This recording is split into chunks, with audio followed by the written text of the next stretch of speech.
Hey, this is just a quick little introduction into some of the production and the equipment that I use. And so you can kind of get a sense of what I see whenever I create a video. Sometimes it's just using my phone and I'll do something quick and simple. A lot of my videos are like that, but sometimes I have other equipment that I use for other purposes. So, let me just show you what my my rack looks like. And let's see. If you see that, that's my rack. The top, the 3U unit is my X32. And then below that, there's my Helix rack guitar processor. Below that, you have my Roland processor. And what I'm trying to do with all of this is make it so that whenever I'm performing live, sometimes I want to change sounds on the fly, and I don't want to have to put down my guitar and have to stop things and do it. I'd rather have like other ways to do it. So what I have is sometimes I want to change effects.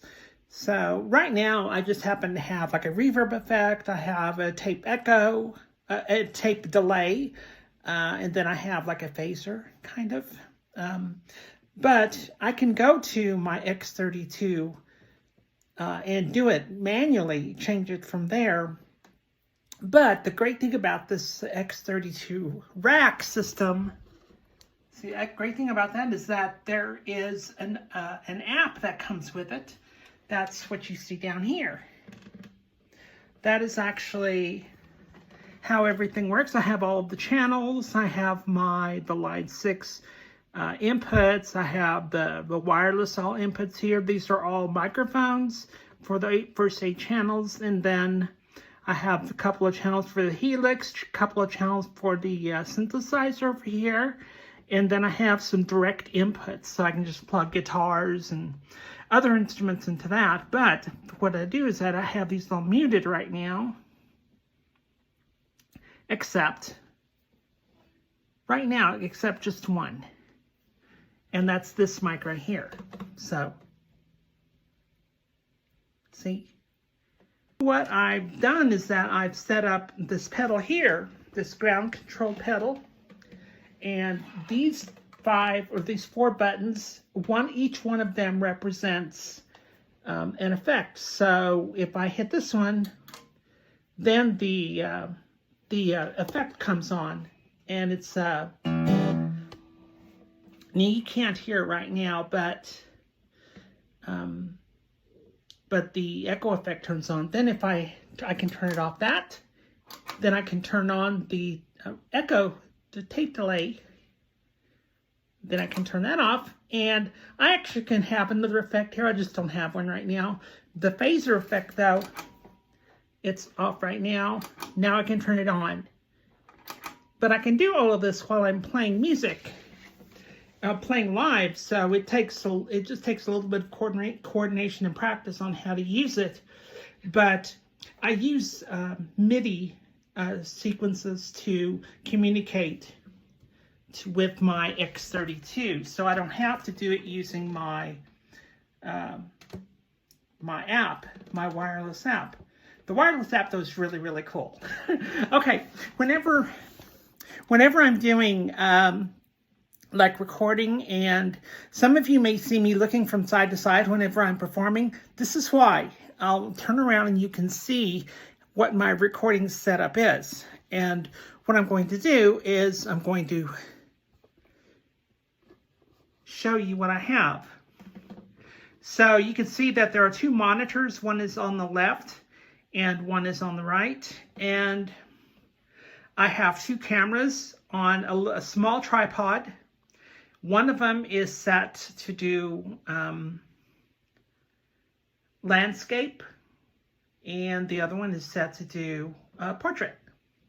It's because I do videos for different types of services, and so sometimes landscape works better on some and portrait works better on others. So I figured, hey, I have 2 cameras, stick them on this little stand, and then I can have them record at the same time. And whatever I do, whenever I do processing, then I can just go record here.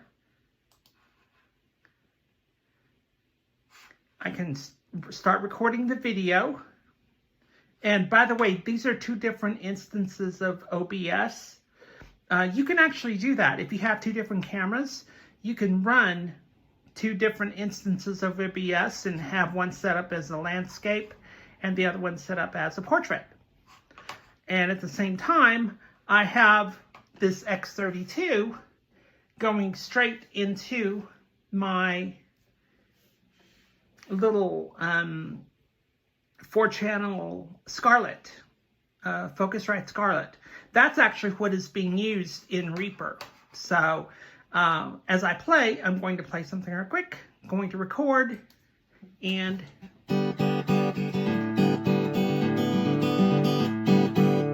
so I stop. And at the same time, I will be recording on these things. So a lot of times, this is what I process. I have the sound here on Reaper, and then I'll play it again, and it has that. Now, that's what I will usually use. I will save this as a file, a WAV file probably, and then what I will do is that whenever I'm done saving the video on the OBS files, this will save 2 video files, then I will put this into a video editing software along with the Reaper sound and put it together and create my video that way. That's pretty much it. Bye now.